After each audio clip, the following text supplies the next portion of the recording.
So I want to speak today about going through difficult times. And I want to begin with a fable. And it's a fable about a king who decides he wants to have a large picture depicting peace on the wall of his castle. So he lets the word out to all the artists in his kingdom that they can enter do a painting and they can enter. And so he gets a lot of entries and he boils it down to 2 paintings. And the first painting, it shows a picture of a really calm lake with beautiful green mountains along the lake. And the sky is blue and there are little white fluffy clouds in the sky. And all the people that see it say, wow, that's a picture of tranquility. That's the perfect picture of peace. And the second painting that they have it boiled down to, that the king boils it down to, also has a mountain, but this mountain is really rugged and bare. And the sky in this painting is really dark. The clouds are dark, it's raining, and the painter depicted lightning coming down. And the king notices that, and there's also a waterfall rushing down the mountain. And the king notices that behind the waterfall, in a crack in a rock, there's a little bush. And he notices in the bush, a mother bird has made its nest. And amidst all of this raging water and everything else, she's right at home, sitting really calmly at peace. And the king chose the second painting. And he told his followers, and this is really the message about this for us too. He said, peace doesn't mean that there's no noise and there's no trouble. What it means is finding peace in the midst of all of that. It means being able to calm your heart when all of that is going on. That's the real meaning of peace. And when I was preparing this, one of the points I want to make is that we're all going to go through difficult times. And if you look around here today, there's a bunch of people that aren't here today that are usually here. And it's not true out of all of them, but some of them are not here because they're going through really difficult times. Ellie, her sister was given a week to live and she's back in New York. Craig, his husband, just started chemo Tuesday. Edgar and Patrice, last Friday, her daughter was here and they went to one of the Disney parks. And when they got home, somebody cut down all of their trees and bushes in their front yard. And then Saturday, Edgar's mother died. So it just struck me, and there's more, but just in our little congregation here, look at people that are facing difficulties and hard times. And the point for me is that we can't escape them, so we have to learn a way to go through them and to still be somehow in a place of serenity and peace. Ernest Holmes, the founder of Centers for Spiritual Living, once wrote, "Learn to see through confusion into peace, to see through sickness into health, to see through poverty into success and abundance, to believe in the all-sustaining good, to learn to trust in God and be at peace." So, he's saying that beyond our appearances, we can find more. We can find spirituality. We can find peace and ease and serenity. Pema Chodron is a Buddhist nun. And in one of her books, she says that she has a sign on the wall in her office. And this is what the sign says. It says, "Only to the extent that we expose ourselves over and over to annihilation can that which is indestructible be found in us. I love that. And I'll tell you in a minute why she has that on her wall. But she said, the spiritual journey is not about lasting pleasure and avoiding pain. She said, as a matter of fact, when we think it is, that's what drives us crazy. And she said the Buddhists have a word for it. They call it samsara. It's the hopeless cycle that goes on, over and over again, that makes us so nutty, looking to try to get peace, and it's not going to happen all the time. And she relates a story that before she got into Buddhism, she was married, and she was sitting in her backyard one day. It was a really nice day, and she's having a cup of tea, and she hears her husband's car come driving up on the driveway, and he comes in to the backyard, and he says, I've been having an affair, and I want a divorce. And her response was to throw a rock at him. And she said, actually, when that happened, it saved her life. It saved her life because she tried as hard as she could when that marriage ended to go back to what she had been, to her old comfort, her old security, and her old resting place. And she said, I realized I couldn't do it. I couldn't go back to being the clingy, dependent person that I was. And so I did the work, and I came through to a whole different place of being. That's why she said he saved her life. And after she got to that, that's why she put that sign up, because she realized, that she had come through this. So I read this week, I found this really interesting, that people that go through really difficult times, they've done a lot of research on this, are way more resilient than the rest of us give them credit for. They said, people that have gone through horrendous things, like childhood sexual abuse, like terrible accidents, like young children who lost their parents at a really early age, they can get through it. And what happens is they go through kind of a dark period, and then they somehow manage to come out of it. And so the point is, I think for us, when we have a difficult situation come into our life, whatever it is, that first we need to stay with it for a while. It's okay to let yourself feel the pain. I'm going to talk more about that later too, to feel the pain, but just know that you have the power and the ability to move beyond it.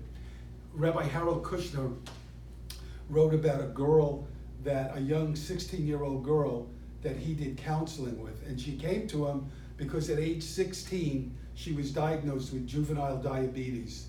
And she was crestfallen because of, what the disease does to you, what you have to eat, and, injections.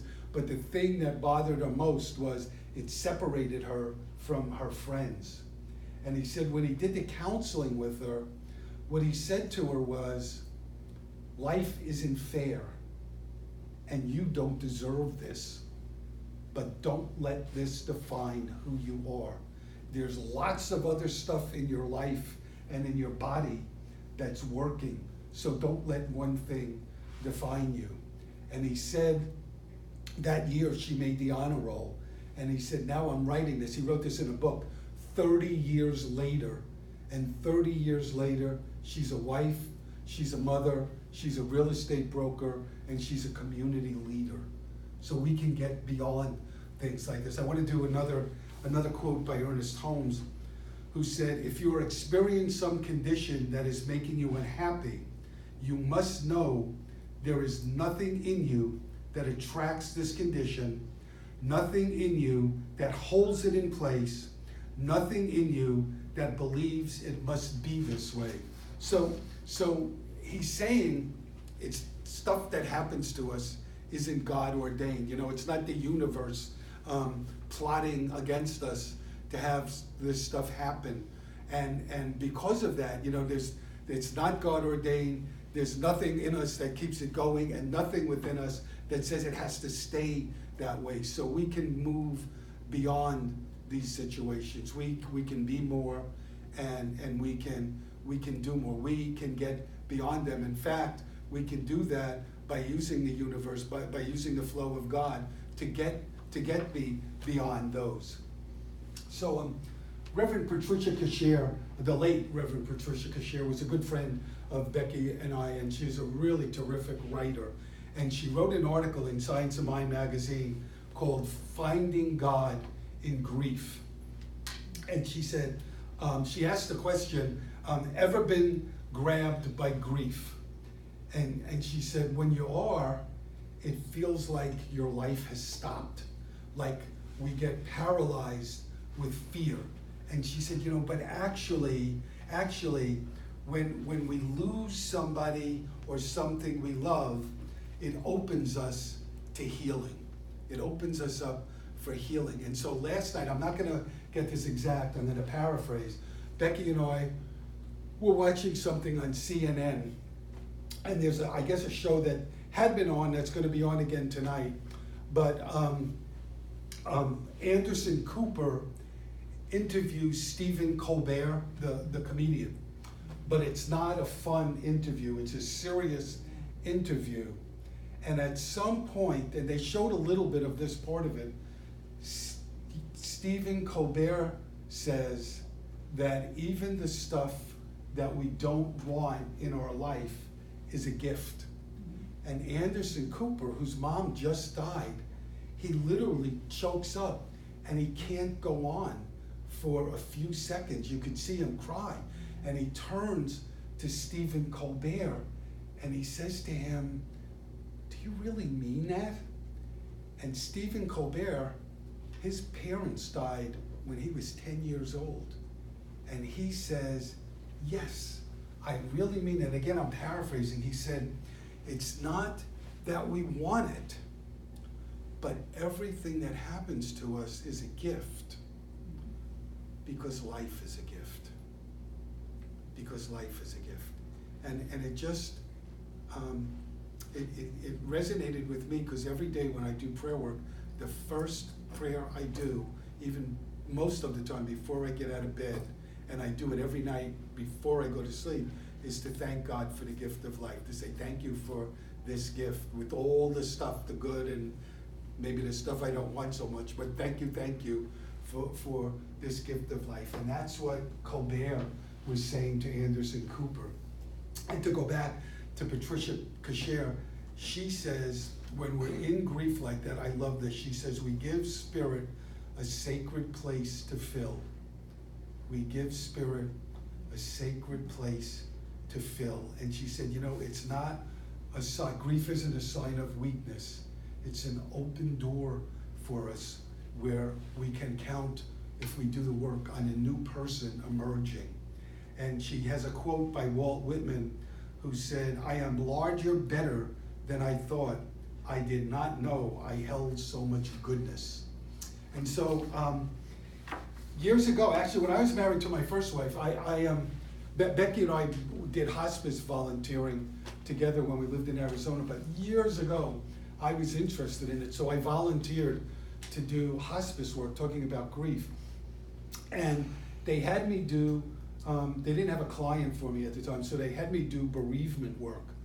And what bereavement work is working with the family after the person has passed on. And one of the people I worked with, just speaking about grief, was a woman who had been married to her husband for like a long time, 50 or 60 years, I really don't remember. And she was living with her son and daughter-in-law, and it had been 6 weeks since her husband died. And they couldn't understand why she was still grieving. They couldn't understand why she wasn't over it. So I worked with her, and it was so much fun, because I used to tell her, well, we'll date. And I used to take her out for dinner or to a movie, and then we would really talk. And the point of it is, everybody grieves differently. Some people for a long time, some people for a short time, and I'm going to talk a little bit about that later, but but it's okay. It's not weakness. It's what we do to honor people we love that have moved on, and it's a very natural state for all of us. So I wanted to talk a little bit about what we can do when we feel that, how we can deal with it. And the first thing is we can feel the feelings. We can allow ourselves to feel the feelings. You know, if you stuff it, it's not like you're not gonna feel them. You're just postponing it. Somebody I read this week said, you can't ignore what's on your shoulder. And in New Thought, in Unity and Science of Mind and Divine Science, what we say is all of these experiences are real experiences, that we don't deny it. They're all human experiences, but what we say is there's a higher truth to it.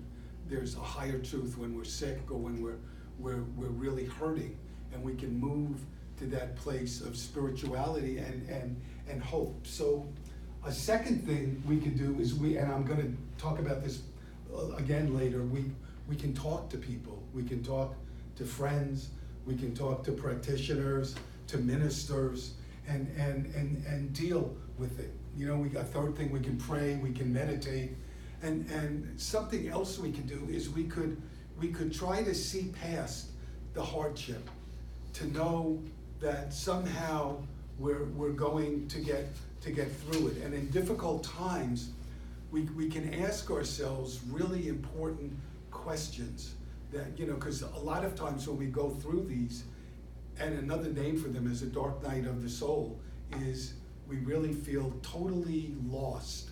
And so we can ask ourselves, who am I? What really matters to me? What do I want my life to be about? And we can begin to rebuild from there when we kind of get the answers to those questions and those issues in our life. And the last thing is we can have community like we have here. Becky and I talk about this all the time.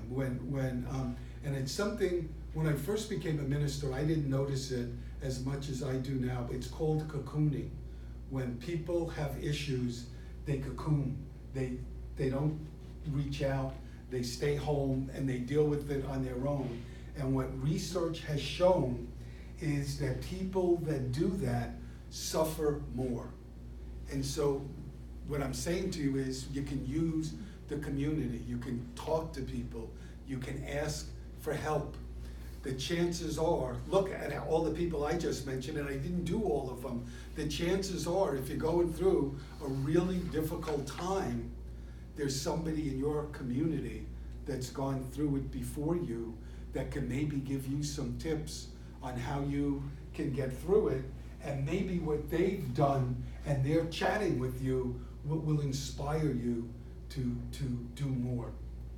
When we were in Arizona, we had one of our practitioners was an absolutely wonderful woman who, before I got there, when they were in the space of not having a minister, she and one of the other practitioners held the place together.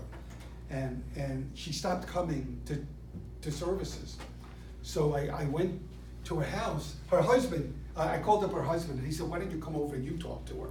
So Becca and I went over their house, and I said, Mary Lou, what's going on?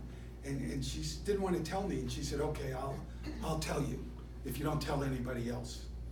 And I said, okay, what? And she said, I have leukemia. And I said, I don't get why that stops you from coming to services. And she said, because I'm a practitioner, and practitioners should have a higher consciousness than that, and they shouldn't get a disease like leukemia. Yeah.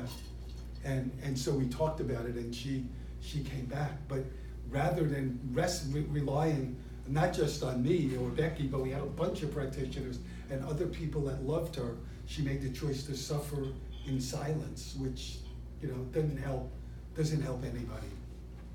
So Rachel Remen, I've talked about her a lot, is a doctor who works with patients that have serious illnesses. And she writes in one of her books about a doctor she was working with that knows she likes stories. So this doctor came to her one day and said, I got a story for you. And here's the story. The story is about Shiva and Shakti, who are the Hindu gods. And they're sitting wherever they sit and looking down on earth. And she sees a poor old man struggling along the road. And so she turns to her husband and she says, drop a bag of gold on his path. And her husband says, I can't. And she says, what? What do you mean you can't? You're the Lord of everything. You can do anything you want. And he says to her, he's not ready. And she is really persistent. So he drops the bag of gold.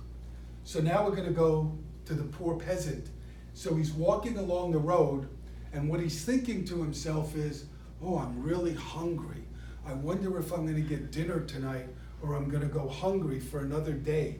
And he walks around a curve, sees a big thing in the middle of the road, and says to himself, oh, I'm so glad I saw that rock, because if I stepped on it, it could have ripped my sandal.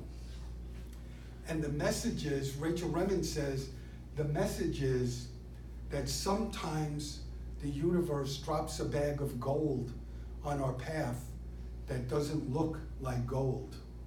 And she turns to the doctor and she said, has life ever dropped a bag of gold on you? And he says to her, why, Rachel, the cancer. I thought you'd guess. Want to come up? So we're going to end this in a very different way than I've ever done. Well, a message. So I want to just tell you a little background, and then we're going to do this. So I read a blog today, this week, by a guy named Philip Simmons, and he wrote a book called Learning to Fall. And in the book, he says, how many of us has life turned out exactly how we had it in mind? And he said a tree falls on everybody's path as they're going through life.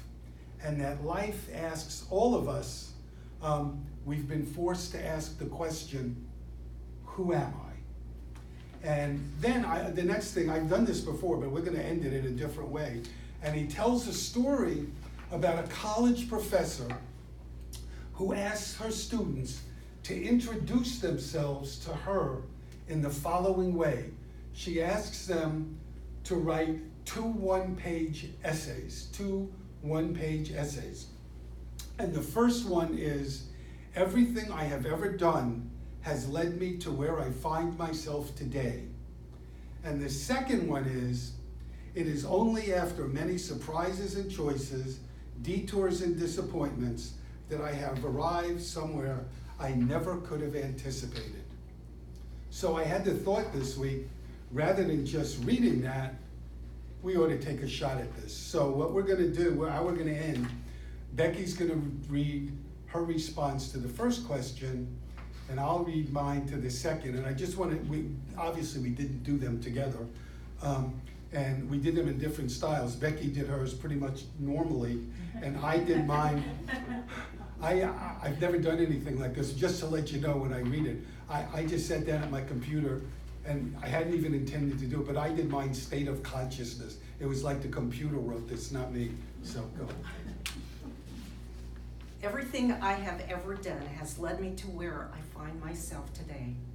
As I contemplate on what this statement means to me, and after several thoughts and rewrites about this, I've come to realize that when I look at my life, there are so many patterns, so many breadcrumbs dropped, so many dots that connect to one another in a cohesive way that at one time looked so chaotic and random.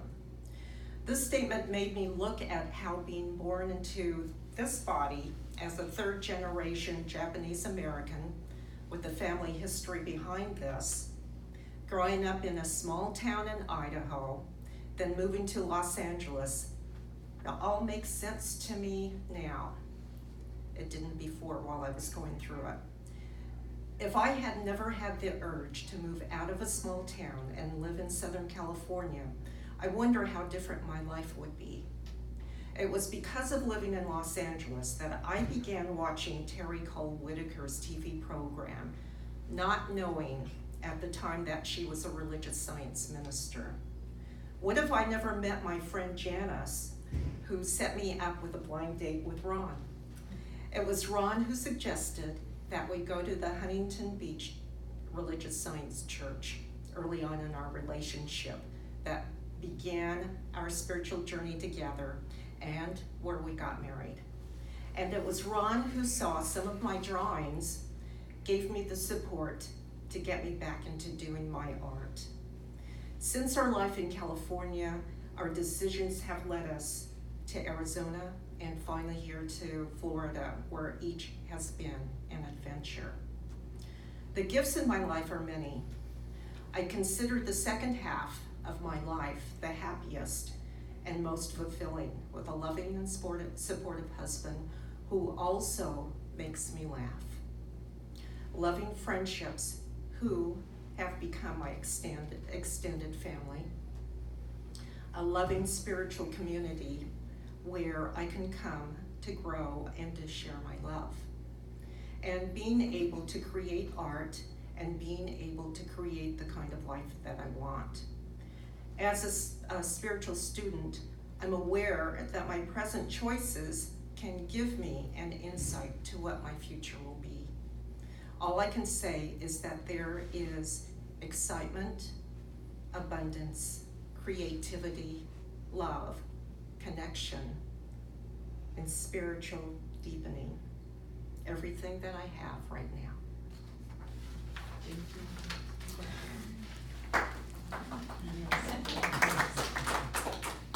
So mine is, it is only after many surprises and choices, detours and disappointments, that I have arrived at somewhere I could never have anticipated.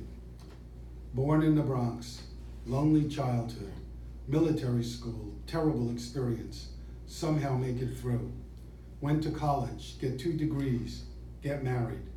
Corporate career, move a lot, career not fulfilling, not sure where to turn. Marriage ends, she cheated, I am devastated, not sure how to go on. Moved to California, like the weather, not so much earthquakes.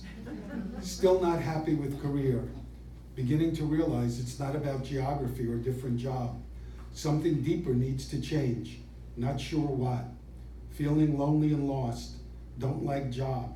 Raising children by myself, harder than I thought. Blind date, never met anyone like her. Fall in love, get married, find a church with a strange name. My life changes, become minister. I found it at last, my place in life. Look back, who could have predicted? There are regrets for sure, missed opportunities, disappointment, pain, but mostly good. Wouldn't change a thing. They got me where I am. Sometimes look at wife as she sleeps and think there has been lots of pain, but being with her makes the trip here all worthwhile. How far I have come. Who would have guessed? Have a great week. Thank you.